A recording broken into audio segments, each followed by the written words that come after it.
দেশে এবং দেশের বাইরে যারা এই মুহূর্তে টেলিভিশন সেটের সামনে বসে চ্যানেল আই দেখছেন তাদের সকলকে তৃতীয় মাত্রা দেখবার জন্য সাদর আমন্ত্রণ। দর্শক মণ্ডলী, সাম্প্রতিক বিষয় মুক্ত আলোচনার এই অনুষ্ঠানে আজ আমাদের সঙ্গে স্টুডিওতে উপস্থিত আছেন আমার ভাই গণপ্রজাতন্ত্রী বাংলাদেশ সরকারের মাননীয় পরিবেশ ও বনমন্ত্রী শাহজাহান সিরাজ এবং আমার ডানে আছেন সাবেক মন্ত্রী, আওয়ামী লীগ প্রেসিডিয়ামের অন্যতম সদস্য এবং জাতীয় সংসদ সদস্য আব্দুর রাজ্জাক। দর্শক মণ্ডলী, আজ বিশ্ব ভালোবাসা দিবস। কেবল দুটি মনের ভালোবাসাই নয়, ভালোবাসা দিবস হচ্ছে এটি সর্বজনীন দিবস। এই দিবসে মানুষে মানুষে ভালোবাসা, ভালোবাসা মানে হচ্ছে পরস্পরের প্রতি পরস্পরের ভালোবাসা, সমাজবদ্ধ মানুষদের ভালোবাসা, দেশের প্রতি ভালোবাসা, মাটির প্রতি ভালোবাসা, মানুষের প্রতি ভালোবাসা। এই দিবসে এসে আমরা লক্ষ্য করছি আমাদের দেশের বিভিন্ন রাজনৈতিক দলের মধ্যে মৈত্রীর বদলে বাড়ছে সংঘাত, সংঘর্ষ। আজও প্রধান বিরোধী দল দেশে হরতাল ডেকেছে। দেশের এই পরিস্থিতিতে প্রধান দুটি দলের দুজন নেতা আজকে এই বিশেষ দিবসে হাজির হয়েছেন আমাদের সামনে। আমি প্রথমেই মাননীয় মন্ত্রীর কাছে জানতে চাইব যে এই যে সংঘাত, সংঘর্ষ ক্রমশই আপনাদের মধ্যে বাড়ছে এবং দূরত্ব বাড়ছে, এত দূরত্ব বাড়বার পরে আমরা কিভাবে আশা করব যে আমাদের দেশটি একটি রাজনৈতিক এবং অর্থনৈতিকভাবে স্থিতিশীল পরিস্থিতির দিকে এগিয়ে যাবে? ধন্যবাদ। আসলে এই যে সংঘাতপূর্ণ রাজনীতি, এটা কাউরই কাম্য না, জনগণের কাম্য তো নয়, কোন রাজনৈতিক দলেরও কাম্য না। কিন্তু বাস্তবে আমরা দেখতেছি যে সংঘাতের রাজনীতি এটা দিন দিন বাড়তেছে। হরতালের রাজনীতি আবার শুরু হয়েছে। পাশাপাশি দেশে বিভিন্নভাবে জনগণের মধ্যে, রাজনৈতিক দলগুলোর মধ্যে এর ক্রিয়া প্রতিক্রিয়া শুরু হয়ে গেছে। তো সংঘাতের রাজনীতি পরিহার করার জন্য আমি মনে করি বৃহৎ দুটি রাজনৈতিক দল, বিএনপি, আওয়ামী লীগ, এই দুটি দলই বাংলাদেশে সর্ববৃহৎ দল। এই দুটি দলেরই জনসমর্থন আছে। এই দুটি দলে কিন্তু নির্বাচনের মাধ্যমে ক্ষমতার পালাবদল হয় দুটি দলের মধ্যেই প্রধানত। তাহলে আমি মনে করি যে এই দুইটা দলের মধ্যেই আজকে ব্যাপক আলাপ আলোচনা করা দরকার, নিচ থেকে উপর পর্যন্ত। তবে আমাদের দেশে একটা ট্রেডিশন হয়ে গেছে, সেটা হল সরকারি দলের প্রধান অর্থাৎ প্রধানমন্ত্রী এবং বিরোধী দলের নেত্রী, বিরোধী দলের প্রধান, এই যে দুই প্রধানের মধ্যে মুখ দেখা দেখি নাই, সামাজিক অনুষ্ঠানেও তারা একসঙ্গে যায় না, এমনকি কোথাও কোনো কথাবার্তা হয় না। আমার মনে হয় এটার একটা ব্রেকথ্রো আমাদের করা দরকার। এবং এই জন্য রাজ্জাকের মতো একজন অভিজ্ঞ, যিনি আমাদের স্বাধীনতার আন্দোলনের যে বিএলএফ, বাংলাদেশ লিবারেশন ফ্রন্ট, যাদের নেতৃত্বে গঠন হয়েছিল, সিরাজুল আলম খান এবং রাজ্জাক ভাই, তার জীবনের বহু অভিজ্ঞতা নিয়ে আসছে এবং আমরাও তার সাথে, তাদের সাথে একমাত্র অভিজ্ঞতা নিয়ে আমরা দেশকে স্বাধীন করেছি। আমরা যে দেশ স্বাধীন করলাম, কয়দিন হরতাল করছি? আমরা যে স্বাধীনতার পরে আমরা যে নতুন দল করলাম জাসদ, বাংলাদেশের একেবারে ওনাদেরই সৃষ্টি, দুজনের সৃষ্টি, আমরা সবাই ছিলাম সেদিন। আমরা সেই স্বাধীনতার যে টিমগুলা, তারা কিন্তু আমরা বেরিয়ে এসে একটা রাজনৈতিক দল করলাম জাসদ, এবং অত্যন্ত অল্প সময়ের মধ্যে জাসদ বাংলাদেশে একটা বিরাট শক্তিশালী ভিত স্থাপন করলো। কিন্তু তখনও কিন্তু আমরা এই ঘন ঘন হরতাল দিইনি। আমার মনে হচ্ছে জাসদ জীবনে বোধ হয় ম্যাক্সিমাম 4-5টা হরতাল আমরা করছি এবং খুব সাকসেসফুল হরতাল আমরা করছি। কিন্তু গত কয়েক বছর যাবৎ মানে রাজনীতি মানেই হলো হরতালের রাজনীতিটা শুরু হয়েছে। তবে আমরাও করছি, এটা অস্বীকার করার উপায় নাই। বিএনপি আমলেও আমরা, আওয়ামী লীগ আমলে বিরোধী দলে থাকাকালীন হ্যাঁ আমরা করেছি। আওয়ামী লীগ আবার আমরা যখন ছিলাম, বা আমি তখন বিএনপি করি না, তখন বিএনপির বিরুদ্ধে হরতাল আওয়ামী লীগ করেছে। কিন্তু একটা জায়গায় কিন্তু আমরা আশ্বস্ত ছিলাম, বিগত সরকারের আমলে যখন তদানীন্তন প্রধানমন্ত্রী শেখ হাসিনা একটা বক্তব্য রাখলেন, আমাদেরকে আহ্বান জানালেন আপনারা হরতাল করবেন না, এবং তিনি নিজে সমগ্র জাতির কাছে এবং বিশ্বের কাছে ওয়াদা করলেন যে আমি যদি বিরোধী দলেও যাই তবু আমি হরতাল করব না। এখানে কিন্তু একটা বিরাট সুযোগ তিনি সৃষ্টি করেছিলেন, কিন্তু আজকে তিনি নিজে সেটা ভঙ্গ করতেছেন। তাহলে এই কথাটা বলার পরে আজকে যদি তিনি হরতাল না করে অন্য বহু ধরনের কর্মসূচি আছে সেই কর্মসূচিগুলো দিতেন, তাহলে কিন্তু বিএনপি ভবিষ্যতে আর কোনদিন হরতাল করার সুযোগ পেত না, কিন্তু সেই সুযোগটা নষ্ট হয়ে গেছে। তাই আমি মনে করি যে এখনো সময় আছে। এই বাংলাদেশের বয়স 32 বছরের উপরে, এই 32 বছরে আমরা অনেক দূর যেতে পারতাম, রাজনৈতিক ভাবে, অর্থনৈতিক ভাবে, সামাজিক ভাবে, এবং আমরা আমাদের স্বাধীনতার যে মূল লক্ষ্য সেই লক্ষ্যে কিন্তু আমরা পৌঁছতে পারতাম। কিন্তু রাজনৈতিক সংঘাতের কারণে, রাজনৈতিক অস্থিতিশীলতার কারণে আমরা কিন্তু যেতে পারি নাই। এই জন্য আমি এককভাবে কাউকে দায়ী করবো না, এটা বাংলাদেশের রাজনীতির ট্রেডিশন হয়ে গেছে। কিন্তু it is high time to break this tradition, যে আমরা অন্তত বেসিক কিছু পয়েন্টে আমরা বিশেষ করে আওয়ামী লীগ এবং বিএনপি এই দুটা দল যদি বেসিক পয়েন্টে ঐক্যমত হয়, তাহলে মনে হয় যে আমাদের দেশের অগ্রগতি দ্রুত হবে, আমাদের রাজনৈতিক যে হিংসা বিদ্বেষ এটাও কমে যাবে, এবং সত্যিকার অর্থে আমরা আমাদের সেই লক্ষ্যে আমরা পৌঁছতে পারবো।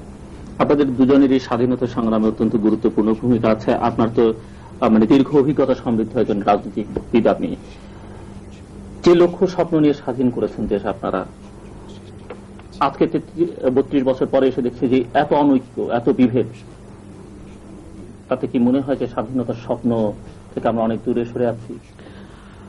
কথাটা আমরা শুরু করতে অনেক একটু দূরে যেতে হবে, পেছনের দিকে যেতে হবে।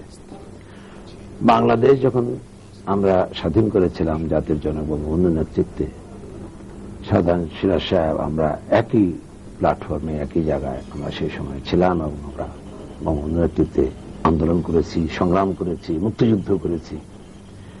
ঠিক মুক্তিযুদ্ধের পরেই একটা শক্তি তারা স্বাধীনতাকে চ্যালেঞ্জ করত। সেই শক্তিটা আজও কিন্তু আছে, তারা যারা এখনো বাংলাদেশকে স্বীকার করে না, এখনো বলে তাদের দলকে বলে পূর্ব বাংলা কমিউনিস্ট পার্টি। এখন তো বাংলাদেশ, এখন আর পূর্ব বাংলা বলার কোন অবকাশ নেই। তারা সেই সময় পূর্ব পাকিস্তান কমিউনিস্ট পার্টি বলত, এবং সেই দলটা চ্যালেঞ্জ করলো স্বাধীনতাকে, যার জন্য বাংলাদেশ সেনাবাহিনীর সঙ্গে তাদের যুদ্ধ হয়েছিল উত্তরাঞ্চলে। পরবর্তীকালে জাসদ যখন সৃষ্টি হলো, তখন একটা বিরোধী দল জাসদ, এটা মানুষ গ্রহণ করেছিল যে ঠিক আছে। কিন্তু স্বাধীনতার পরেই বঙ্গবন্ধুর সঙ্গে একসঙ্গে যারা কাজ করে তাদের একটা অংশ যখন এই আরেকটি দল করে, প্রথমে ছাত্রলীগের মধ্যে ডিফারেন্সটা হলো, পরবর্তীকালে তারা জাসদ করলেন।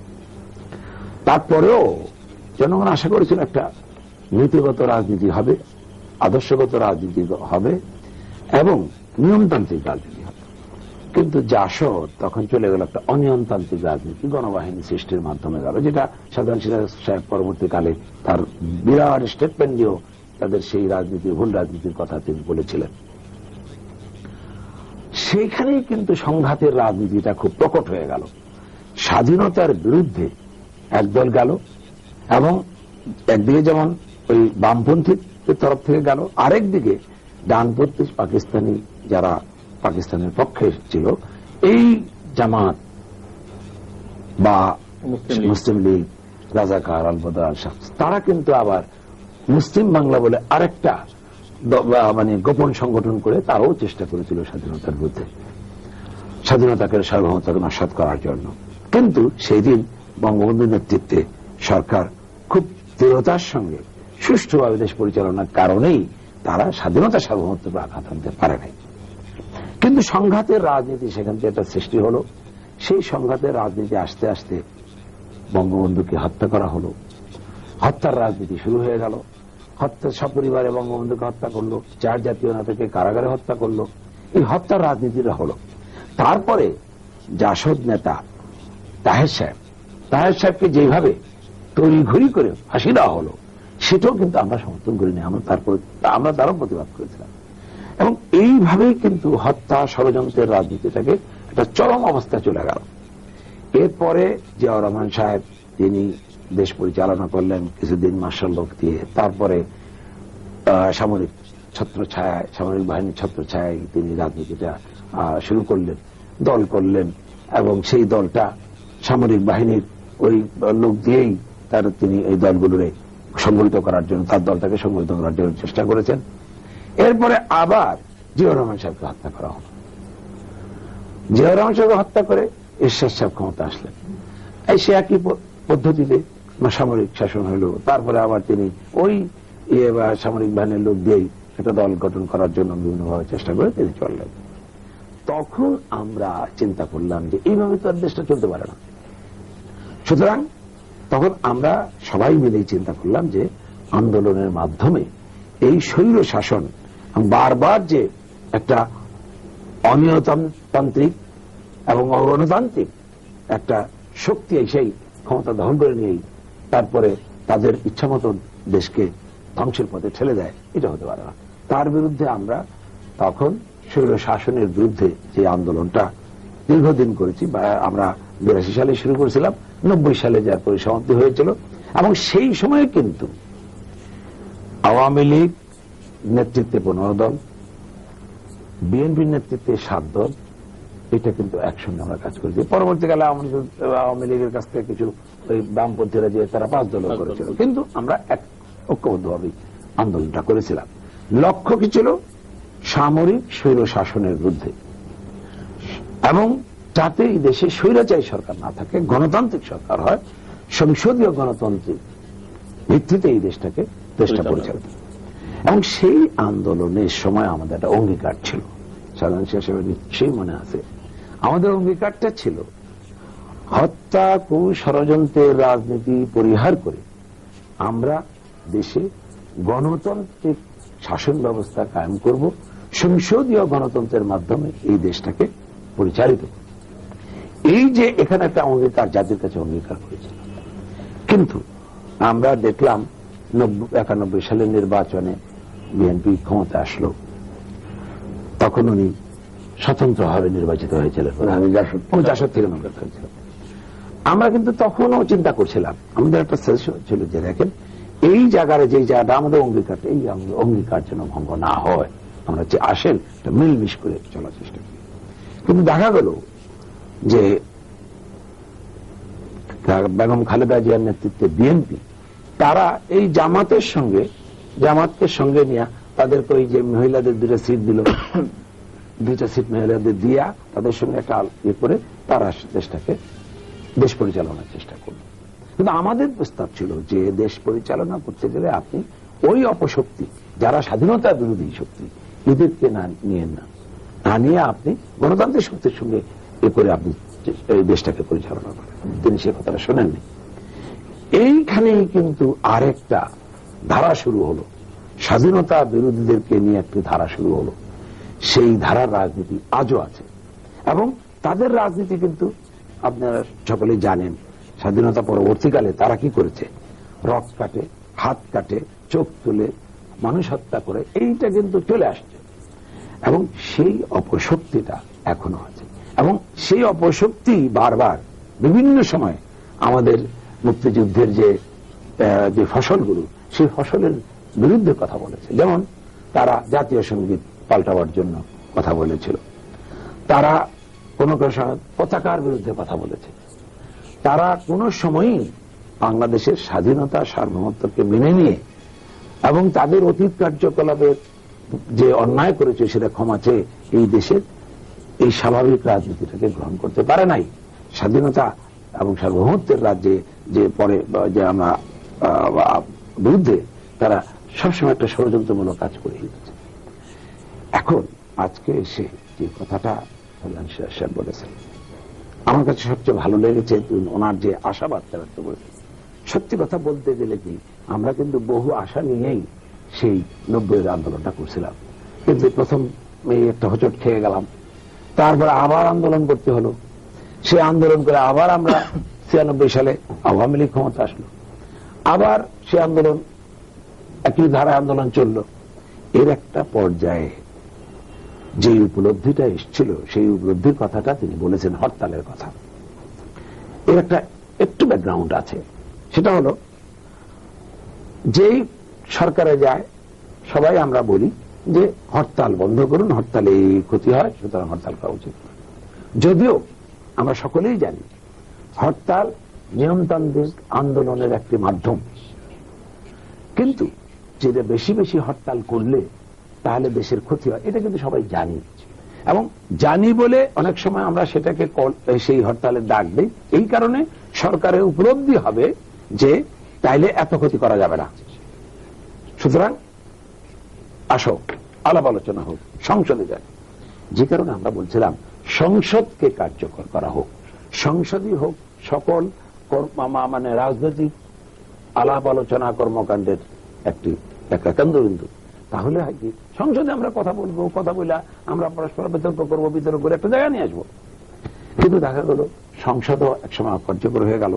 যে কারণে এখন যে অবস্থা আসছে, তখন একটা কথা উঠলো যে মানে বিভিন্ন মহল থেকে, সেটা আমাদের দেশীয় রাজনৈতিক মহল, বৈদেশিক যারা আমাদের দেশে ডেভেলপমেন্টে আমাদের পার্টনার, উন্নয়ন সহযোগী, তারাও একটা বললো যে এই হরতাল বন্ধ না করলে ডেভেলপমেন্ট হবে না, আমরা এখানে ইনভেস্ট করতে পারবো না, বা ব্যবসায়ীরা বলে আমাদের উন্নয়ন হবে না। সুতরাং তখন একটা হলো, চাপ সৃষ্টি করলো তৎকালীন প্রধানমন্ত্রী এবং খালেদা জিয়ার, তৎকালীন বিরোধী দলের নেত্রী খালেদা জিয়ার উপরে। তারা বললেন যে হরতাল আমরা করব না যদি সরকারি দল বলে তারা বিরোধী দল করবে না। এই স্টেটমেন্টটা করার পরে, এইভাবে কিন্তু বলেন, কথাটা আমি শেষ করি, তারপর বুঝবেন। এখনো তো রেকর্ড বাজতেছে। হ্যাঁ, রেকর্ডটা আছে। সেই রেকর্ডটা তো আপনারা একতরফা রেকর্ড বাজাচ্ছেন। তারপরে বাজান, হ্যাঁ, আমরা স্যাটেলাইটে দেন, ঠিক আছে, সেটা আমরা চ্যানেল আইতে দিতে পারি, কিন্তু আপনারা তো সেটাও দিতে দেন না, সেটাও বন্ধ করে দেন। দেখ, আমার কথাটা শেষ করি। কিভাবে হয়েছিল ঘটনাটা আমি একটু বলতে চাই। আমরা ডেভেলপিং পার্টনার্সদের নিয়ে একটা বৈঠক করলাম এই পদ্মাতে। সেখানে আমাদের অর্থমন্ত্রী কিবরিয়া সাহেব ডাকলেন, আমরাও ছিলাম কয়েকজন মন্ত্রী। সেইখানে আমার মনে আছে আমেরিকান অ্যাম্বাসাডারই কথাটা তুললেন যে আপনাদের হরতাল না বন্ধ করলে এটা হবে না। তা আমরা বললাম যে হরতাল তো করছে বিরোধী দল, তাদেরকে বলেন না, বিরোধী দলের তরফ থেকে তো বলছে হরতাল করবে না যদি আপনারা বিরোধী দলে গেলেও না করেন। না, বিরোধী দলকে কখনোই বলা হয় না, বলছে আপনি দেখবেন, রেকর্ড আছে, যাই হোক কখনোই বলা হয় না বলছে। এবং আজকে আমার মনে হয় সেই অ্যাম্বাসেডার সাহেব তার পাবেন না, তাদের রেকর্ডও আছে। তখন তারা বলল যে আপনারা বলতে হবে যে আপনারা বিরোধী দলে গেলে করবেন না। তখন আমাদের সঙ্গে কিছুটা আলাপ করেই কিবরিয়া সাহেব বললেন যে ঠিক আছে, আমরা একমত, আমরা বিরোধী দলে গেলেও করবো না। মনে আছে তখন আমেরিকান অ্যাম্বাসেডার বললেন ঠিক আছে, আপনারা তো বলেছেন, কিন্তু প্রধানমন্ত্রী কি বলেন, তার কথা তো একটা। আমি বলছিলাম, উত্তর দিয়েছিলেন যে mister ambassador, without the permission of the Prime Minister, Finance Minister had no guts to take any decision, and he has also consulted us also.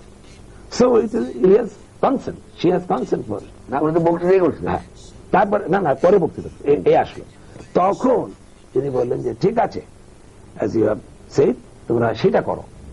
তখন আমরা তাকে ক্যাবিনেটের তরফ থেকে যে কজন আমরা বললাম, বলার পরে বললেন যে আপনারা বললে হয়নি, না তবু আপনি বলেন। এটা কিন্তু আমাদের রিকোয়েস্টে তিনি সে কথাটা বলছিলেন, যেহেতু বিরোধী দল চায়, যেহেতু ডেভেলপিং পার্টনার্সরা আমাদের কাছে সে কমিটি, আমি ঠিক আছে আমরা বললাম। কিন্তু দেখা গেল তারপরে 7 দিনের মধ্যেই 2বার হরতাল হয়ে গেল, আবার হরতাল। তখন এক সময় আমি অবশ্য বলছিলাম, mister ambassador, what about your commitment? Well, you don't they don't agree, you don't agree. I said, yes, we agreed. আমরা তো বলেছি, বলে তারা তো এগ্রি করে না। যাই হোক, হরতালটা এইভাবে আমরা কিন্তু না করা, আমরা এগ্রি করি নাই, কিন্তু আপনারা কিন্তু বলে ফেলছেন আমরা যদি বিরোধী দলে যাই আমরা হরতাল করবো না। এই আমরা কিন্তু কখনোই বলি না হরতাল করবো। না না, আপনি সেই, আমি আপনাকে বলছি, আমি একেবারে ইয়ে দিয়ে বলছি, আমি সেই যে কিভাবে হয়েছে সেই ঘটনা আপনার কাছে আপনি না, ঘটনা যাই হোক, কিন্তু প্রাইম মিনিস্টার যখন একটা কথা বলে যে আমি বিরোধী দলে গেলেও আমি হরতাল করবো না, যেহেতু যদি আজকে সেখানে তার কথার মধ্যে যদি আছে তার সেই প্রতিশ্রুতি ভঙ্গ হচ্ছে। না না, কথাটা তো প্রতিশ্রুতি ভঙ্গ করেছেন প্রথম তৎকালীন বিরোধী দলের নেত্রী বেগম খালেদা জিয়া, তিনি প্রতিশ্রুতি ভঙ্গ করার কারণে আমরা আমাদের নেত্রী কখনো বলেন নাই যে আমি হরতাল করবো। আপনি তো তখন জানেন না, তখন কেন জানবো না? তাদের সঙ্গে ছিলেন, কেন জানবো না? তখন আপনি না জানলে তাদের সঙ্গে না থাকলে কি আমি জানতে পারবো না? আমি বলছি সেটা রেকর্ড দেখান আপনারা, এবং সেই ঘটনাটা পর্যন্ত দেখান। আমেরিকান অ্যাম্বাসেডার, এটা আপনারাই সেই সময় বিএনপি বিএনপির মুখ দিয়ে কখনোই এটা উচ্চারণ হয় নাই যে আমরা কখনো হরতাল করবো, সেটা হয় নাই। এটা আপনারা বলছিলেন, আমরা কিন্তু মনে মনে খুব ভালো মনে করছিলাম যে ঠিক আছে, এটা যদি হয় আমরা বলেছিলাম বিএনপি ভবিষ্যতে ক্ষমতায় গেলে এক বা বিরোধী দল থাকলে তাহলে এটা করবে না, কিন্তু আপনারা তো করেন নাই। আপনারা হরতাল বিএনপি না করলো, আর ওকে যদি প্রতিশ্রুতি নাও করে থাকে, ধরে নিলাম, তাহলে হরতাল করা যদি খারাপ হয় তাহলে করলেন কেন সেই সময়? এবং হরতালের পর হরতাল করেই আপনারা ঘটনা এখন সেই ট্রেডিশনটাকে ভাঙার জন্য আমার বক্তব্য না, সেই ট্রেডিশনটাকে ভাঙার জন্য হরতাল আমাদের প্রধানমন্ত্রী, তৎকালীন প্রধানমন্ত্রী যে সুন্দর বক্তব্য রাখলেন, আজকে কেন ক্ষমতা রাখার অবস্থা তো ছিল না। আপনারা তো একটা ঘটনার প্রেক্ষিতে আরেকটা ঘটনা, আপনি তো অনেক যে কথাটা আমি শেষ এই ব্যাপারে কনক্লুড করতে চাই যে দেশের ক্ষতি হোক এটা কারোরই কাম্য নয়, এবং আপনি সে কথাটা সুন্দরভাবে বলেছেন যে আলাপ আলোচনার মাধ্যমে এগুলো করা যায়। এখন আলাপ আলোচনার জন্য যদি যে অবস্থাটা সৃষ্টি করতে হয় সেটা তো একদিক থেকে করতে হবে, তাই না? ধরেন পার্লামেন্ট একটা অকার্যকর অবস্থা হয়ে গেছে, এইটা নিয়ে একটা কিন্তু বিতর্ক আছে, আছে না? আছে বিতর্ক, আছে না? যে পার্লামেন্টটা আপনারা যখন পার্লামেন্ট বর্জন করছেন সেটা বিতর্ক না, বিতর্ক আছে। আমি কথাটা আপনারা ওই বিরোধ করেছিল এই কি, আপনি যদি সেই ট্রেডিশন বলে ঠিক আছে, ঠিক আছে। এখন এই জায়গাটাও ধরেন আজকে আসলে পার্লামেন্টটাকে এক্সিকিউটিভের হাত থেকে একটু স্বতন্ত্র রাখতে হবে আমাদের।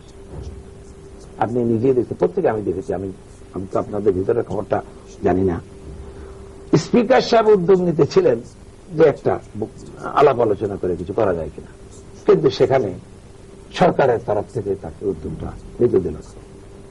ধরেন আজকে লেখা আছে, আজকে আবার আছে কথাটা, স্পিকার সাহেবকে বিভিন্ন মহল থেকে বলছে যে আপনি একটা উদ্যোগ নেন সে করার জন্য, বিরোধী দলকে পার্লামেন্ট আনছে, তিনি এটা নাকচ করে দিয়েছেন। এখন প্রশ্নটা হলো, সরকার দল হলো আপনারা, দায়িত্ব সরকারি দলের পার্লামেন্টকে কার্যকর করার জন্য, বিরোধী দলকে নেওয়ার জন্য এমন কোন শর্ত নাই যেই শর্ত মানা যায় না। যে কথাগুলো কি আপনিও জানেন, আপনি দীর্ঘদিনের পার্লামেন্টে, বহু পার্লামেন্টে আপনি ছিলেন। এখন আপনি বলেন যে 3 জন লোক কিন্তু যে কোনো সময় দাঁড়াইলেই ফ্লোর পায়। একজন স্পিকার, সে নিজেই তো speaker, he can speak any time. যদিও কথা আছে যে স্পিকার সে ভালো স্পিকার যে কম কথা বলে, দ্যাট ইজ অলরাইট, কিন্তু তারপরেও স্পিকারের যে কোনো মুহূর্তে যে কোনো ইন্টারফেয়ার করার, প্রধানমন্ত্রী তিনি যে কোনো মুহূর্তে দাঁড়ায় যে কোনো প্রশ্নের উত্তর বা যে কোনো বলতে পারেন, এটা তার প্রেরোগেটিভ। বিরোধী দলের নেত্রীরও সে প্রেরোগেটিভ। এখন সেইখানে অভিজ্ঞতার অভাবই হোক, যে কোনো কারণেই হোক, স্পিকার সাহেব তিনি স্পিকার ছিলেন, তিনি যে কথাগুলো বলেছেন এটা সংসদীয় গণতন্ত্রের যে বিধিমালা আছে তাতেও পড়ে না, এবং উনি ওইভাবে কথাটা বলা ঠিক না। তিনি কি বলছেন, বন্ধ করে দিচ্ছেন, তারপরে বলেন যে আপনি নোটিশ দেন, এই কথাগুলো বলেছেন।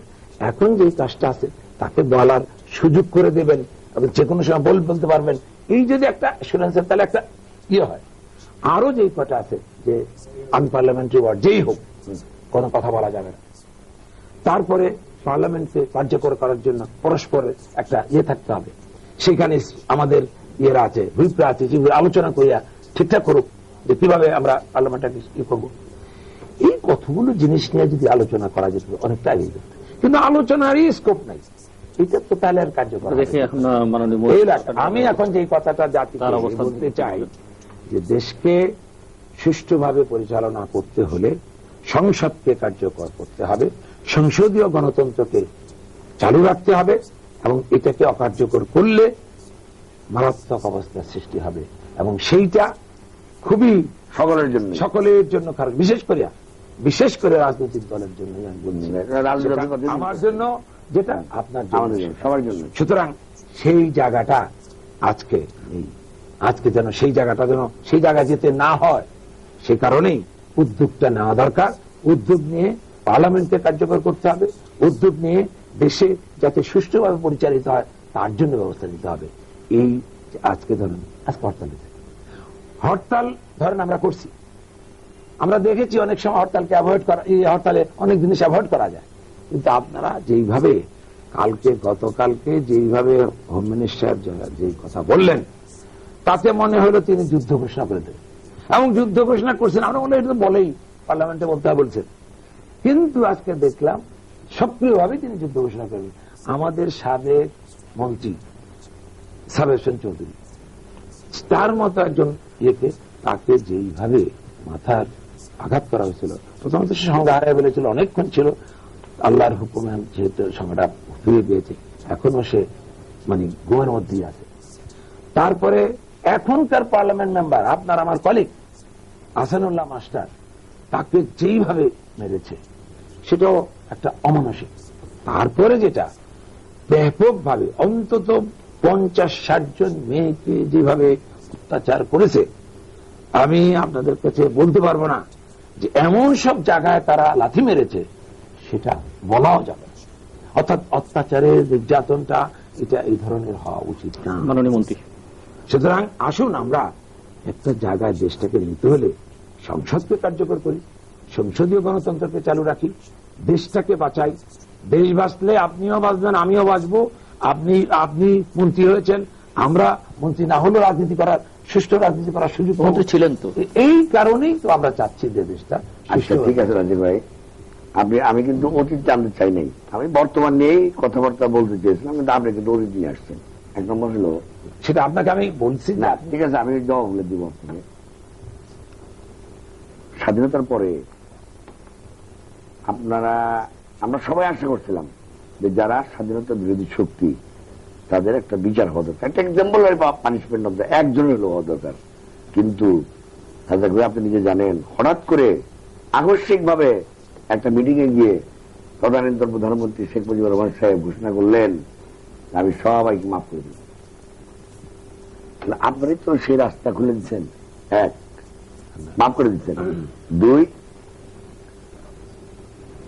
আমরা এখানে একটা ভুল তথ্য দিয়ে না, ভুল তথ্য মাফ করা হয়। এক নম্বর হলো হত্যা, ধর্ষণ, লুটতরাজ, অগ্নিসংযোগ, ঠিক আছে, এই 4 শ্রেণীকে মাফ করা হয়নি। আর যারা দেশদ্রোহী, অর্থাৎ যাদের বিচার হওয়া মানে দেশদ্রোহী হিসাবে আছে, তাদেরকেও একজনেরও বিচার করতে পারেন না, 4 বছর ক্ষমতায় ছিলেন, হয়েছে একজনের বিচার করতে পারেন, কুষ্টিয়ার একটা লোকের হয়েছিল, ওটা আমরা জানি না, একজনের বিচার করতে পারেন নাই। প্রথম কথা হলো যে আমরা কেন আলাদা দল করলাম, কারণ স্বাধীনতার আগে আওয়ামী লীগের পক্ষ থেকে যে প্রতিশ্রুতি দেওয়া হয়েছিল যে বাংলাদেশ স্বাধীন হলে 8 আনা চাল খাওয়াবো, 4 টাকায় শাড়ি দিব, 2 টাকায় লুঙ্গি দিব, এটা কোন আমাদের নির্বাচন ইশতেহারে আছে, এটা নির্বাচন বলা হচ্ছে আপনি তো বলতেছেন, বললেনি, এগুলো বলছেন। যাই হোক, বাস্তব কারণে আমরা যখন দেখলাম, তারপরে একটা কমিটমেন্টও ছিল সমাজতন্ত্র, তখন তো সমাজতন্ত্রের উত্থানের যুগ, সেটাও দেখলাম তার কোনো প্রক্রিয়া নাই, বক্তব্য আছে, প্রক্রিয়া নাই। তখন বাধ্য হয়ে আমরা একটি নতুন রাজনৈতিক দল করলাম, ছাত্রলীগও ভাগ হয়ে গেল, এবং কত পার্সেন্ট আমার দিকে ছিল সেটা আপনি জানেন। আপনাকেও তখন আমরা আশা করছিলাম, কারণ আপনাদের এবং সিরাজ ভাইয়ের যে ধারা, সেই ধারাই কিন্তু আমরা স্বাধীনতার ধারায় গেছি। আমি তো বঙ্গবন্ধু ধারাই ছিলাম, সুতরাং এটা বলেন না। তারপরে এই যে জাসদের কথা বললেন, গণবাহিনীর কথা, গণবাহিনী তো অনেক পরে হয়েছে, অনেক পরে হয়েছে। জাসদের জন্মের পর জিল্লুর রহমান সাহেব বলছিলেন আতর ঘড়িটাকে শেষ করে দেওয়া উচিত, দিবে, কিন্তু আতর ঘড়ি তো শেষ করতে পারে নাই, কারণ দিন দিন জাসদের শক্তি বাড়ছে। এবং আপনি যেটা বললেন গণতন্ত্রের পর তো আপনারা যুদ্ধ করলেন, আমরা যদি গণতন্ত্র বিশ্বাস না করতাম তাহলে নির্বাচন দিতাম না। প্রথম 73 সালে যে নির্বাচন হলো সেই নির্বাচনে আমরা অংশগ্রহণ করছি, আমরা প্রায় 300 সিটেই আমরা নমিনেশন দিচ্ছি, এবং সেই নমিনেশন থেকে দেখছি যে অনেককে হাইজ্যাক করে উঠে নিয়ে গেছেন, নমিনেশন সাবমিট করতে পারবেন। তারপরে আমি তো নিজেই সাক্ষী, আমার নির্বাচনের জন্য রেজাল্ট আউট হইল, রাত 2টার সময় বলা হইল, অনেক কিছু বললো, স্বাধীনতার ইস্তার পাঠাও অমুক টুমুক বলে যে উনি 17,900 ছেড়ে উপরে দিচ্ছে। 2 ঘন্টা পরে তখন বলা হইল যে ভুল সংশোধন, আমিও নাই, আমাকে জবাই করা হইলো, তারপরে বেরুদ্দোলকে জবাই করা হইলো, তারপরে এরকম প্রায় 13-14 জন জবাই করা হইলো। তাহলে গণতন্ত্রের দরজাটা বন্ধ করলো কে? আপনারা কি 15টা সিট আমরা যারা পাইছিলাম এটা যদি আমাদের পার্লামেন্টে ঢুকে দিতেন তাই তো রাজনীতির একটা গণতান্ত্রিক ধারা থাকতো। যখন আপনি আমাকে পার্লামেন্টে ঢুকতে দিলেন না, তখন আমার তো বিকল্প কোনো পথ নাই, তখন আমরা আমাদের পথে গেছি, আন্দোলনের পথে গেছি। সেই আন্দোলন করতে গিয়া অন্তত 10,000 জাসদের কর্মী এই রক্ষী বাহিনী মারছে। তারপরে আমরা 40 থেকে 50,000 নেতা কর্মী সবাই জেলে ছিলাম। আমি তো এক নাগারে ওই যে আপনারা যে আইন করছিলেন সেই আইন আর কারো মানে বাইরে আর কোনো ক্ষমতা ছিল না। সেই আইনের বলে আমাকে 4 বছর 2 মাস জেল কাটতে হয়েছিল, এবং শেষ পর্যন্ত হাইকোর্টে কোয়াশ করে আমি যখন বেরিয়েছি তখন হাজার হাজার কর্মী বেরিয়েছে। তারপরে আরো বিভিন্ন দল, আপনি বলছেন ঠিকই, তখন তো পূর্ব বাংলা কমিউনিস্ট পার্টি তাদের ভূমিকা একটা ভিন্ন ভূমিকা ছিল, এটা ঠিকই বলছেন, কিন্তু পরবর্তীকালে তাদের নীতি তারা পরিবর্তন করছে, এমনকি কাজও করে না, পূর্ব বাংলা এখন আছে না থাকলেও তারা নীতি পরিবর্তন করছে, এটা অস্বীকার করে লাভ নাই। তারপরে আপনারা বললেন জামাত সম্পর্কে যেটা বললেন, আচ্ছা ঠিক আছে, জামাত পরে আসি। তারপরে আমাদেরকে আপনারা বাধ্য করছেন অন্য লাইনে রাজনীতি নিতে, এটা আপনারা বাধ্য করছেন আপনারা। তারপরেও কিন্তু সারা জীবন তো আওয়ামী লীগ গণতন্ত্রের জন্য, সংসদীয় গণতন্ত্রের জন্য সংগ্রাম করছে। সংসদীয় গণতন্ত্র কোন ব্যক্তি বা দলের বিজয় না, এটা স্বাধীনতার আন্দোলনের 30 লক্ষ শহীদের রক্তের বিজয়। সেই বিজয়কে 72 সালে আপনারা কার্যকরী করছেন, যেহেতু আপনারা ক্ষমতা আসছেন। কিন্তু কার্যকরী করার পরে এমন কি ঘটনা ঘটল যে আপনারা সেই 72 সালের সংসদীয় গণতন্ত্রকে মাত্র 9 মিনিটের ব্যবধানে আপনারা জবাই করে একদলীয় বাকশাল করলেন, যেটা এখনো মানুষ গালি হিসেবে জানে এটা। এবং আপনি নিজেও কিন্তু একটা পর্যায়ে আওয়ামী লীগ ত্যাগ করলেন, আপনি নিশ্চয় মনে আছে। আমরা যেরকম ত্যাগ করছি আগে, আপনি একটু পরে ত্যাগ করলেন, এবং কি কথা বলেন না, আপনি আলাদা দল করলেন। আপনি শেখ হাসিনার নেতৃত্বে যে আওয়ামী লীগ ছিল সেটা অন্য কথা, অন্য কথা। আপনি নিজেও কিন্তু আওয়ামী লীগের বিরুদ্ধে আপনি স্ট্যান্ড নিলেন, এবং স্ট্যান্ড নিয়ে আপনি আপনার রাস্তায় আপনি চললেন। এবং আপনি আমি উত্তর দিতে চাই না, আপনার নিজের স্টেটমেন্টটা এখন যদি আপনি পড়েন তাহলে কিন্তু সব জিনিস আপনি বলছেন। আমাদের বললেন পরে হয়েছে, এরপরে এই এর আগে না, এটা অনেক পরে হয়েছে। জেলখানা থাকতে আমরা একটা বললাম, আমরা পাঠিয়েছিলাম, সেটা ভিন্ন। আমি সেটা সবাই এগ্রি করেন আপনার সঙ্গে, কিন্তু আপনি একটা সুন্দর স্টেটমেন্ট করেছিলেন, বিশাল। হ্যাঁ ঠিক আছে, তাহলে দেখেন যে আপনারা গণতন্ত্র হত্যার জন্য, এই দেশে গণতন্ত্রকে হত্যা করার জন্য প্রথম কিন্তু ফাউন্ডার আপনারাই শুরু করছেন। গণতন্ত্র হত্যা নয়, এটা তো আপনারা ভুল করছেন। অবশ্যই গণতন্ত্র হত্যা। আপনারা স্টেট দিচ্ছেন, প্রথমে স্টেট দিচ্ছেন, তারপরে একদলীয় শাসন কায়েম করছেন, একদলীয় শাসন কায়েম করছেন মেজরিটির জোরে। সেদিন জনগণের তোকা করেন, কারণ জনগণের কাছে ভোট নিচ্ছেন পার্লামেন্টারি গভর্নমেন্টের জন্য।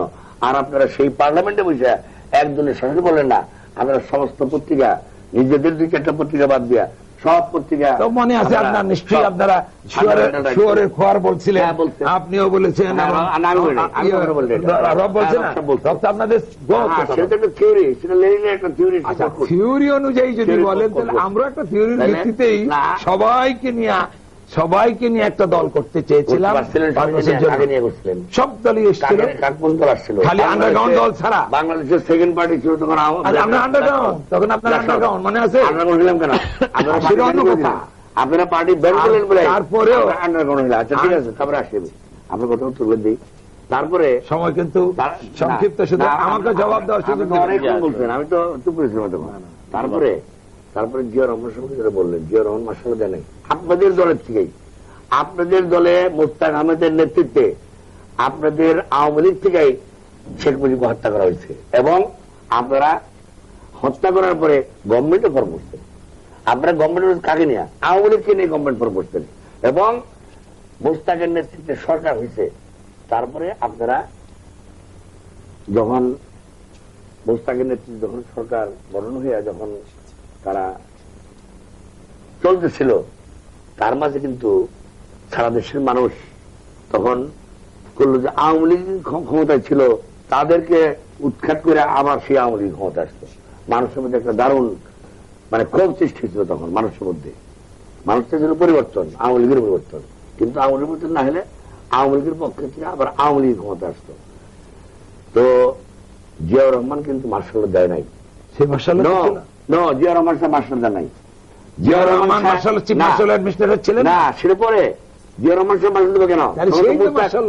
মুস্তাক আহমদ ক্ষমতা আসলো, আপনাদের নেতা মুস্তাক আহমদ ক্ষমতা এসে মুস্তাকের পর আরেকটি কু হলো খালেদ মুশাররফের নেতৃত্বে, তারপরে 3 দিন পরে আবার তারপর হয়েছে না? আচ্ছা, আপনার মনে আছে কিনা সেটা? কিন্তু জিয়াউর রহমান মাঝখানে জিয়াউর রহমান কখনো মার্শাল্লাহ দেয় নাই, মার্শাল্লাহ দেয় নাই, মার্শাল্লাহ দেয় নাই, উনি মার্শাল্লাহ দেয় নাই।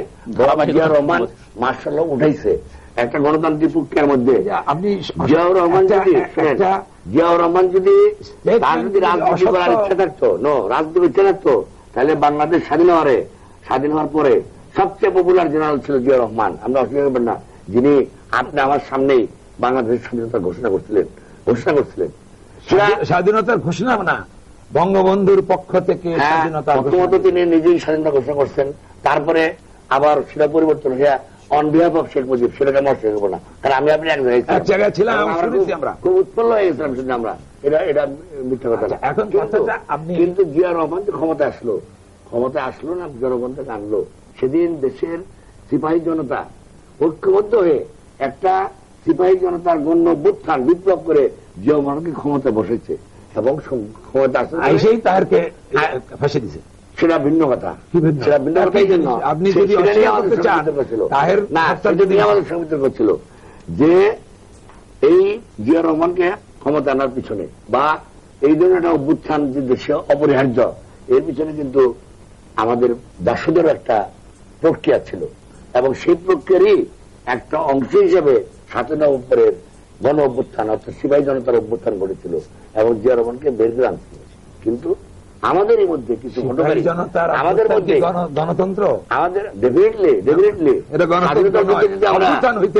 স্বাধীনতার যুদ্ধে যদি আমরা সেনাবাহিনী, পুলিশ, বিডিআর, আনসার এবং আমরা একত্র কাঁধে কাঁধ মিলে যুদ্ধ করতে পারি, তাহলে আমার স্বাধীনতা যুদ্ধ করা এক কথা, স্বাধীনতা যখন যুদ্ধ করা এক কথা, কিন্তু গণতান্ত্রিক প্রক্রিয়া নয়। না, গণতন্ত্র সেই বলছেন আপনারা। তাহলে স্বাধীনতার রক্ষার জন্য মানুষ যখন দেখলো জেনারেলের মধ্যে ক্ল্যাশ চলছে, দেশের স্বাধীনতা থাকে না, তখনই কিন্তু সিপাহী জনতা অভ্যুত্থান করে জিয়াউর রহমানকে ক্ষমতা বসিয়েছে, এবং তিনি একমাত্র ব্যক্তি যিনি ক্ষমতা এসে সকল রাজনৈতিক দলকে তিনি ঐক্যবদ্ধ করেছিলেন। কিভাবে? তিনি একটা নির্বাচন দিলেন, সেই নির্বাচনে আপনার গ্রহণ করেছেন। ঐক্যটা করা হচ্ছে, ঐক্য মানেই না একত্র হওয়া। তিনি যে নির্বাচন দেন, তো আপনি দাসদের নেতা, আমি তখন কি তার সঙ্গে গেছিলেন আপনি? না, আমরা অংশগ্রহণ করছি নির্বাচনে। না, তার সঙ্গে তার সেই 7 নভেম্বরের চেতনার সঙ্গে জন করিয়া আপনি কি তার সঙ্গে ছিলেন না? তার বিরোধিতা করেছেন? না, সেই চেতনা কিন্তু কি বিরোধিতা করেছিলেন সেটা মনে আছে ছিল যে আমাদের দাসদের ব্যাকিং এই অভ্যুত্থানটা ঘটলো, অথচ অভ্যুত্থান ঘটার 1 সপ্তাহের মধ্যে আবার 5টা অভ্যুত্থান করার জন্য একটা প্রক্রিয়া ছিল, যাকে তখনও ক্ষমতা আপনাদের ভাগ জানাই দেখে সেদিন আপনারা বিরোধিতা করেছিলেন।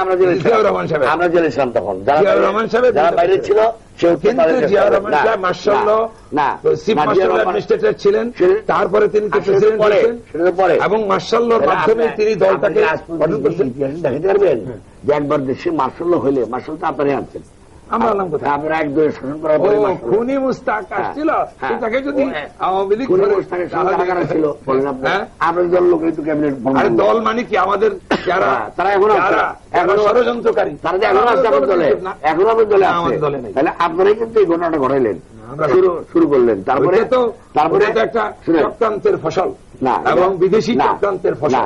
তারপরে আপনারা নির্বাচন আসলো, সেই নির্বাচনে জিয়াউর রহমান সাহেবই একমাত্র ব্যক্তি যিনি নাকি সকলকেই নির্বাচনে অংশগ্রহণ করার পথে নিয়ে আসলেন। এটাই তো জাতীয় ঐক্য কাকে বলে, এটাই জাতীয় ঐক্য। তারপরে পার্লামেন্ট ইলেকশন হলো, সেখানে কিন্তু আমরা 15 দল 7 দল সবাই আমরা না পরবর্তী এরশাদের পরবর্তী এরশাদের পতনের পরে আচ্ছা পার্লামেন্ট ইলেকশন, জিয়া রহমান সাহেব পার্লামেন্ট 79 সেখানে কিন্তু সবাই অংশগ্রহণ করছে। আমার দল সে 9টা সিট পেয়েছিল, আপনার দল থেকে 39টা সিট পেয়েছিল, এরকম বিভিন্ন দল থেকে সিট পেয়েছিল। তাহলে এটাকেই বলে জাতীয় ঐক্য, অর্থাৎ জাতীয় ঐক্য তৈরি এর মধ্যে দিয়ে হয়ে গেল। তারপরে উনি প্রেসিডেন্ট ইলেকশন জিতলেন, পার্লামেন্ট ইলেকশন জিতলেন। আমি মনে করি আপনার শেষ থেকে মনে আছে জাসদের সেক্রেটারি হিসাবে যে ওনার সেই নির্বাচনকে, ওনার নির্বাচনকে যে আপনি নাকচ করেছিলেন,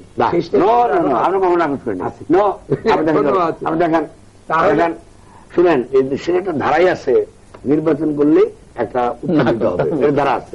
কিন্তু আমরা না, আমরা কিন্তু এটা করি নাই। আমরা কিছু কিছু জায়গায় এই নির্বাচনে হয়তো আমাদের প্রার্থী জিততে পারে নাই, জিতেও জিততে পারে নাই, এই ধরনের ঘটনা সবসময় ঘটে, এটা 2-4টা সিটে ঘটে। কিন্তু আমরা পার্লামেন্টে গেছি, আপনারাও গেছি, আমরাও গেছি, এবং I think that was the best parliament. এবং সেখানে পার্লামেন্টে এত সুন্দর আলোচনা হইতো, এত কিছু হইতো। তারপরে আপনারা বলছেন জিয়াউর রহমান তো হত্যা করা হয়েছে। আসলে হত্যা রাজনীতি ওই যে রাজনৈতিক দলের নেতা কর্মীদেরকে মারা শুরু করলেন, সেখান থেকে হত্যা রাজনীতি শুরু হইয়া না, 15 আগস্ট হয় নাই। 15 আগস্ট আগে যে হাজার হাজার লোকের মারলেন আপনারা, তারা কি বাদ দেবে? আমাদের যে হাজার হাজার লোকে মারা হলো, এমপি মারা হলো। আপনি যদি 10,000 মারেন, আপনি যদি 10,000 মারেন, মনে আছে 10,000 যদি আপনি মারেন, আপনি সরকারের থেকে আমাদের এমপি সাহেব নামাজে দাঁড়াইছিল, সেইখানেও মারছে। ঠিক আছে, না আশ্চর্য করবো না, কিন্তু আপনারা খালি বাইরেই যাবেন, রক্ষী বাইরে দেন, আর আমরা তামাক খাবো, এটা তো হইতে পারে না। সুতরাং সেদিন মায়ের বদলে আমাদের ডেফিনেটলি তাহলে আর গণতন্ত্র না। সেদিন আমরা জেলখানা ছিলাম না, কারণ রাজনীতি বন্ধ করে দিলেন। আপনি তো গণতন্ত্রের পথ রুদ্ধ করে দিলেন, পার্টি ব্যান করে দিলেন। তখন যে যেভাবে পারছে আত্মরক্ষা করার জন্য এবং ভবিষ্যতে আবার গণতন্ত্র অধিকার নিশ্চিত করার জন্য এখন আসেন যে এখন কি সেই কাজটাই করতেছেন? না না, এখন কি আপনি কি না এই বিএনপির এরপরে জামাত বিএনপি সেই কাজটা করতে না, চান? জামাত তো শুনেন, যখন জামাত আপনাদের দেশে যায় তখন তারা কোনদিন আমাদের সঙ্গে যায় যায় নাই। প্রেসিডেন্ট নির্বাচনে আপনাদের প্রার্থী গিয়া গোলাম আজমের পা ধরে সালাম করে নাই, সেগুলো করবে। তার বিরুদ্ধে আমরা সে ছিল আপনারা ইন্ডিভিজুয়াল প্রার্থী, আমরা সমর্থন দিয়েছিলাম, আমাদের প্রার্থী না। আপনাদের প্রার্থী আমরা ঘোষণা দিই তার নাম আমাদের প্রার্থী ছিল সমর্থন দেওয়া মানে ডক্টর কামাল ছিল একবার, ডাইরেক্টলি আওয়ামী লীগের প্রার্থী, আরেকবার ছিল আমাদের ওই যে ওসমানী সাহেব। এছাড়া আমাদের সঙ্গে আওয়ামী লীগের মধ্যে একটা বড় দল একটা লোককে যখন সমর্থন দেয়, সমর্থন সেই সমর্থিত ব্যক্তি গোলাম আজমের পায়ে ধরলো, পায়ে ধরে সালাম করলো, তারা ভোট দিতে করলো। যখন আন্দোলন বিএনপির বিরুদ্ধে যখন আপনারা আন্দোলন করলেন, তখন আপনার জামাতের সাথে আন্দোলন করেন নাই, এক টেবিলে বসেন নাই, ছবি নাই, কোথায় ছবি বলেন কি? বলেন কি আপনি না?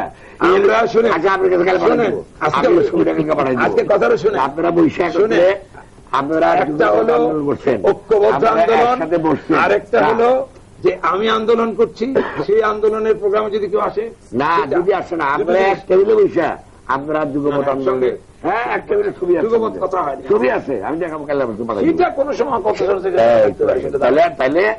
তাহলে জামাত হলো এমন একটা পার্টি, আমি যে কথা যখন তাকে সাহায্য করে তখন সে খুব ভালো, আর যখন তার বিরুদ্ধে করে এখন কি জামাতের কার্যকলাপ আপনি মনে করেন যে সুষ্ঠু কার্যকলাপ? কোনটা? এই জামাতকে কি আপনি এখন মনে করেন? জামাত একটা সুনির্দিষ্ট কর্মসূচির ভিত্তিতে আমাদের সাথে আসছে, আমরা জামাতের কর্মসূচি গ্রহণ করে যাই নাই। জামাত 4 লক্ষ জন গঠন হয়েছে, গেছেন না 2টা সিট ছেড়ে দিয়েছেন মহিলাদের, সিট ছাড়া মানে কি? সিট ছাড়া আপোষ করা, নো সেই আপোষ করেছেন। তারপরে এখন এখন তো আমরা আপনি কি মনে করেন যে এই যে আলবদরের স্রষ্টা মতিউর রহমান নিজামী, যিনি এত লোক হত্যা করেছে এবং তাদের পরিকল্পনা অনুযায়ী 30 লক্ষ লোক এটা হত্যা আপনি হয়েছে। প্রমাণ করতে পারেন নাই।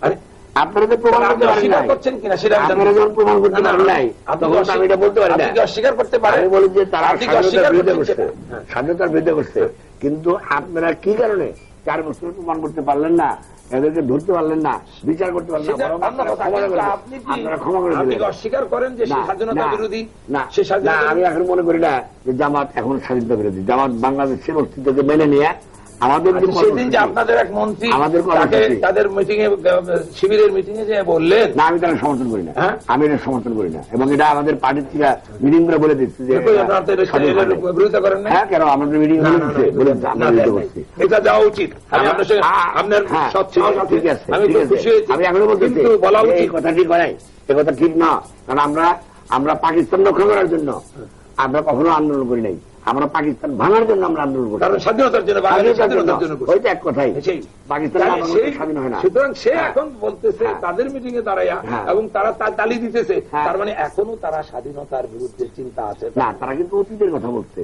তারা অতীতের কথা বলছে, কিন্তু তার মানে ভুল করে নাই বলতেছে। না, বর্তমানে- তারা ভুল করে নাই, সঠিক করছে, তাই তো?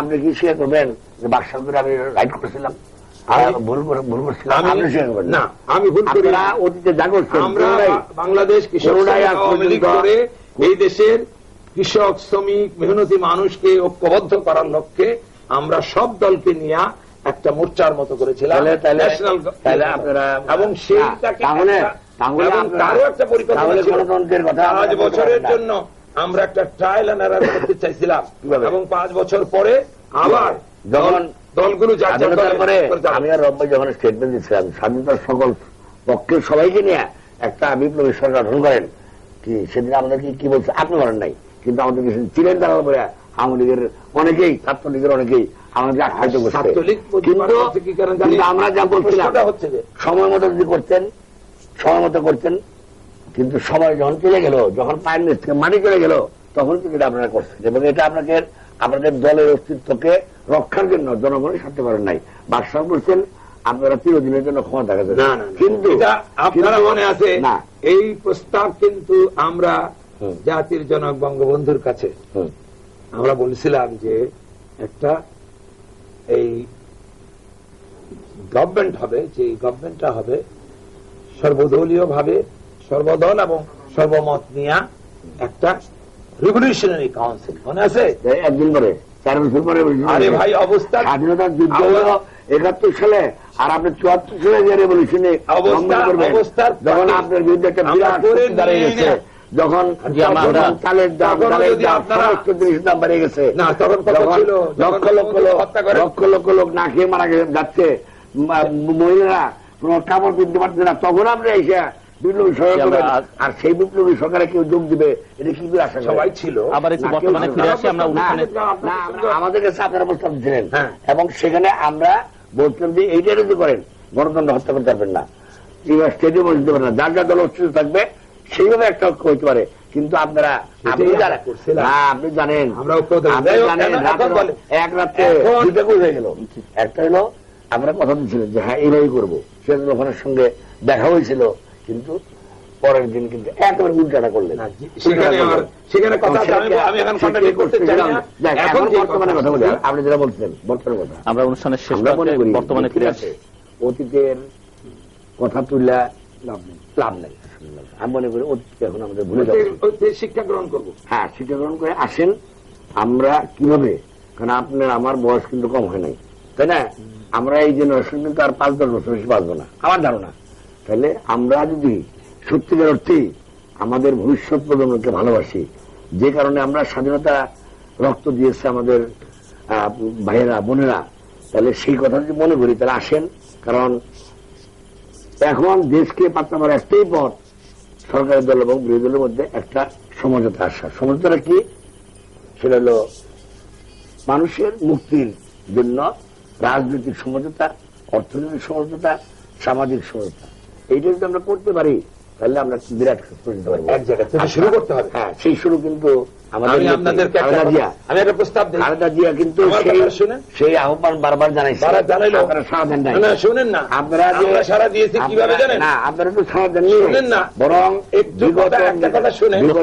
আপনারা প্রস্তাব দিয়েছেন, আপনারা বলছেন, কিন্তু আমরা সারা দিয়েছি পজিটিভ ওয়ে। যেমন দেশের আর্থসামাজিক অবস্থার প্রেক্ষিতে যা অবস্থা হয়েছে তার ভিত্তিতে আমরা 15 দফা দাবি পেশ করেছি। সেই 15 দফা দাবির জন্য আমরা এক মাস বলেছি আলোচনা করে দিয়ে, কিন্তু আপনারা যদি সমঝোতার যদি আপনারা দিয়ে থাকতেন, 15 দফা দাবি নিয়ে আপনারা বলেন আসেন বসি, কোনটা কোনটা কি হয়েছে, আসেন কিভাবে করবেন। এক জায়গায় দিচ্ছেন যাতে বসা না যায়, এই জন্য। কেন কোনটা কোনটা বলেন, যাতে বসা না যায়, কোন অনেকগুলো আছে। না যেমন ধরেন আমি আপনাকে বলছেন রুলস অফ প্রসিডিউর, এটা কিন্তু সকলের জন্য। আমাদের কিন্তু খুব কম কথা বলে, কোন সময় দাঁড়ায় না, কিন্তু হ্যাঁ বিরোধী দলের নেত্রী যখন দাঁড়ায় তাকে কথা বলে দেওয়া উচিত। কিন্তু কথা একটা বলতে গিয়ে যে 1 ঘন্টা অন্য কথা বলে, এটা কি ঠিক? একটা পয়েন্টের কথা বলতে সেটা স্পিকারের রাইট আছে না, যে আপনি না, সকলের জন্য সমান। তার মধ্যে বিরোধী দলের নেত্রী দাঁড়ালে কথা বলতে পারবেন, এটা কথা না, কিন্তু কথা একটা কথা বলতে গিয়া সে 1 ঘন্টা রিজার্ভ করেন, এটা হয় না। এটা আমার কথা হলো, আমার কথা যদি বলেন তাহলে অতীতে ঠিক আছে না, আপনাদের নেত্রীও ঠিক আছে, আমরা শেষ করে আনছি। আপনারা তো কত নির্বাচন সারা পৃথিবী থেকে সাংবাদিকরা আসছিল, দেশীয় সাংবাদিকরা আপনি আসছিল, আমার 15 দফা সেই কথা বলেন নির্বাচনে না, আলোচনা করি আমরা এটা আসতে পারি কিনা। আপনারা তো 15 দফা মানে নিয়ে আসেন, আমরা না মেনেও তো আলোচনা হতে পারে, আলোচনা হতে পারে। আপনারা তো ভবিষ্যতে আপনারা এখন আমাদেরকে না, ভবিষ্যতে কোনো গভর্নমেন্টকে সহযোগিতা করবেন না, এই জন্য কিন্তু নির্বাচনের দিন রাত্রি 8টা-9টার সময় বললেন যে নির্বাচন সুষ্ঠুভাবে হচ্ছে, পরেই বললেন নির্বাচনের স্থূল কাটতে হয়েছে। আবার অতীতে গেলে না হচ্ছে, এটা তো নিকট অতীত, আপনারা তখনই কিন্তু ডিসিশন দিচ্ছেন। 1 অক্টোবরে নির্বাচনের পরে যে বিভীষিকাময় আমরা বিরোধী না, এটা ইতিহাসে নাই। এটা তো 70 সালের পরে বোধ হয় এটা আপনারা নারী ধর্ষণ, শুনেন, বাড়িঘর এলা বলেন না, আর হয় না। আপনারা তো প্রথমেই সিদ্ধান্ত নিচ্ছেন, সারা পৃথিবী বলতেছে নির্বাচন আবার সুস্থ। আমরা চাই আপনারা আলোচনা করে সমস্যাগুলো সমাধান করুন সবাই, কিন্তু আপনারা বললেন আমরা পার্লামেন্টে যাবো না। আমরা পার্লামেন্ট না গেলে বলতে গেছি কি, আমরা বললেন পার্লামেন্টে কথা বলতে তারপরে আমরা বললেন আগে আপনারা বলেন ও তো নেবো না, পার্লামেন্টে যাবো না, এই কথা বলে শুরু করলেন। পরে পার্লামেন্টে গেলে আমরা খুশি হয়েছি, আমরা ভোট দিচ্ছেন খুশি হয়েছি, কিন্তু ওই যে মর্নিং শোজ দ্য ডে, অর্থাৎ সকালেই বোঝা যায় দিনটা কেমন যাবে, তখন থেকে তো আমরা সেটা গভর্নমেন্টকে আমরা।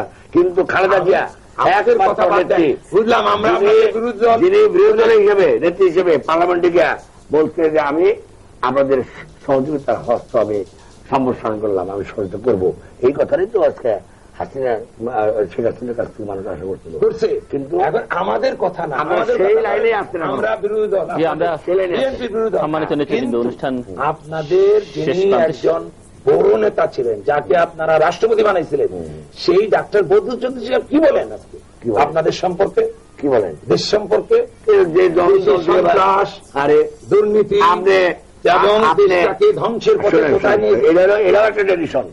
আপনি যখন বাড়ি আসলেন, আমি কেন বলবো, এখনো তিনি এক্সপেল হন নাই, এখনো তিনি মাহি চৌধুরী এক্সপেল হয় নাই, তারা কি বলছে এটাও বাংলাদেশের ট্রেডিশন, যে ট্রেডিশন বজায় রাখতে চান না, চাই না। আপনি যেরকম ট্রেডিশন যে আমলিতে বাড়ি এসা শেখ হাসিনাকে কোনদিন না, কোন স্টেটমেন্টে নাই। এবার আপনি এখন বলতে চান আপনি শেখ হাসিনাকে আমরা আমাদের পক্ষের ধরেই আমরা সবসময় কাজ করি। এখন কথাটা হলো, আমরা শেষ করতে হবে। আমি 15 দফা দাবি আজকে আপনাদের জাতির সামনে, জাতি ইয়ে করছে, আপনাদের সামনে প্লেস করলাম, আলোচনা করিয়া আসেন কোন কোন দফা আপনারা মানতে পারবেন না, যদি মানতে না পারেন সেগুলো আমরা আলোচনা করতে পারবো, কিন্তু আলোচনার দাঁড়িয়ে বন্ধ করে দিচ্ছেন। আপনারা তো পার্লামেন্ট বয়কট করে ফেলছেন। না না, পার্লামেন্টে এসে বলেন বয়কট বলছি, আমরা পার্লামেন্টে করতেছেন না, কন্টিনিউয়াস বয়কট করতেছেন, আর আমরা অ্যাবসেন্ট রয়েছি আপনারা। কিন্তু আপনারা এই যে আপনার পার্লামেন্ট নিলেন, পার্লামেন্টে তারপরে প্রধানমন্ত্রীর ধমকের চলে তিনি না কখনো আসলো না। আমাদের প্রধানমন্ত্রী কখনো কাউকে ধমকায় না, তার মতো ভদ্র নম্র কথাবার্তা খুব কম লোকে বলে। যাই হোক, সেটা বড় কথা না? সেটা ঠিক আছে, বদরুল্লাহ ঠিক চৌধুরী আছে। সাহেব বলতেছেন, আমরা কি বলবো? হ্যাঁ, এত বড় যুদ্ধ দরদ হইলেন কেন? দরদি না, দরদি না। তাই তিনি তো। সাবাস বাংলাদেশ আমরা ছিল। শেষ করছি। এই কথাও যেমন আমরা জানি, দর্শক সাবাস মণ্ডলী, বাংলাদেশ আপনারা বলে যারা আপনাদেরকে নাকি ক্ষমতা তৃতীয় মাত্রা দেখছেন, তিনি বলেন তৃতীয় মাত্রা ওই সম্পর্কিত সাবাস বাংলাদেশ যে কোনো বলে মতামত জানিয়ে আমাদের লিখতে পারেন। আমাদের লিখবার মনে ঠিকানা করি হচ্ছে যে পরিচালক এখন আসেন, তৃতীয় মাত্রা শিশুরা চ্যানেল পার্লামেন্টে আসেন, CPO আইসা বক্স আপনাদের কথা বলেন, ঢাকা বলেন, আমাদের ইমেল করতে ইনশাআল্লাহ পারেন সব এই অ্যাড্রেসে সমস্যা টিমাত্রা এই যে media.com। এই যে আপনাদের হোম মিনিস্টার সাহেব এক এক সময় এক একটা কথা বলেন, যে আমরা শেষ করছি, তিনি আমাদের আসুন অনুষ্ঠান শেষ। একটা জায়গায় কথা বলুক, যে কথাটা শেষ ঠিক করুক। এখন দর্শক মণ্ডলী, কালকে বলেন একটা, পরশুদিন বলেন একটা, এইভাবে কথা বলে আপনাদের মতামত নিয়ে আমাদের অনুষ্ঠান তার তো বলতে হবে সেন্সিবল কথা। তৃতীয় মাত্রায় আজকে এখন প্রচারিত হচ্ছে প্রতি শুক্রবার বাংলাদেশ সময় বিকেল 3:30 এবং রাত 2টায়। আশা করি সেই অনুষ্ঠানটি আপনারা নিয়মিত দেখবেন, যেমন বলছেন তৃতীয় মাত্রা। সম্মানিত নেতৃবৃন্দ, আলোচনা অংশ নেওয়ার জন্য আপনাদের দুজনকে অসংখ্য ধন্যবাদ। আমি অনুষ্ঠান শেষ করছি। সম্মানিত নেতৃবৃন্দ, আমি আপনার সঙ্গে একমত হয়ে বলতে চাই, সম্মানিত নেতৃবৃন্দ, আমরা সেইভাবে আমি অনুষ্ঠান শেষ করছি। সুষ্ঠুভাবে দর্শক মণ্ডলী, আসেন, আমি বলছি। আজ এই বিশ্ব ভালোবাসার দিবসে প্রধান দু দলের নেতা অনেক তর্ক বিতর্কের পরেও যে কথা বললেন, সে কথা হচ্ছে যে সবাই আসলে মিলেমিশে এটি ঐকমত্যের ভিত্তিতে দেশটাকে চালাতে হবে। দেশটা কারো একা সম্পত্তি নয়, না সরকারি দলের না বিরোধী দলের।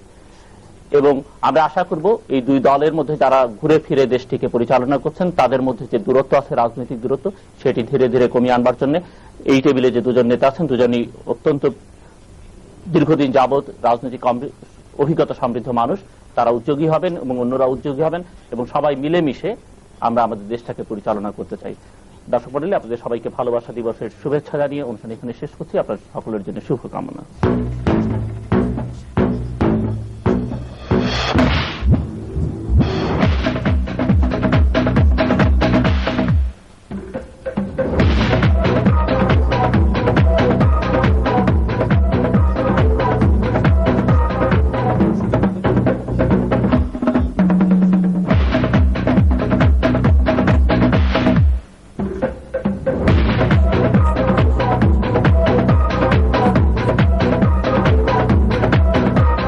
তোমায় দেখেছি বুকের মাঝে সকাল বিকাল সাঁঝে, ও প্রেয়সী আনছি তোমার জন্য, তোমায় নিয়ে উড়াল দেব, দুঃখ কষ্ট ছাড়িয়ে যাব, তাই তোমার জন্য আনছি ফিজাব স্বপ্ন। ফিজাব মানে ভালোবাসা, দুটি মনের একটি আশা, ফিজাব মানে স্বপ্ন তোমারই জন্য। Fizzab, drink the dream. আমার আছে ইউরোকোলা, তোমায় দিতে পারি, ইউরোকোলা পেলে আমি শুনে নেব আড়ি। ভালোবাসা হাতে হাতে ইউরোকোলার সাথে, চেষ্টা তাই মেটাতে রেডে মফলাই। মন দেওয়া নেওয়া খেলা সাথী রে ইউরোকোলা। সারা বেলা প্রাণীতে দেয় দোলা, কলিজা ঠান্ডা হলো, মন দিয়ে মন এলো, লেমন আর কলার জাদু আমাদের মিলিয়ে দিল। ইউরোকোলা ইউরোকোলা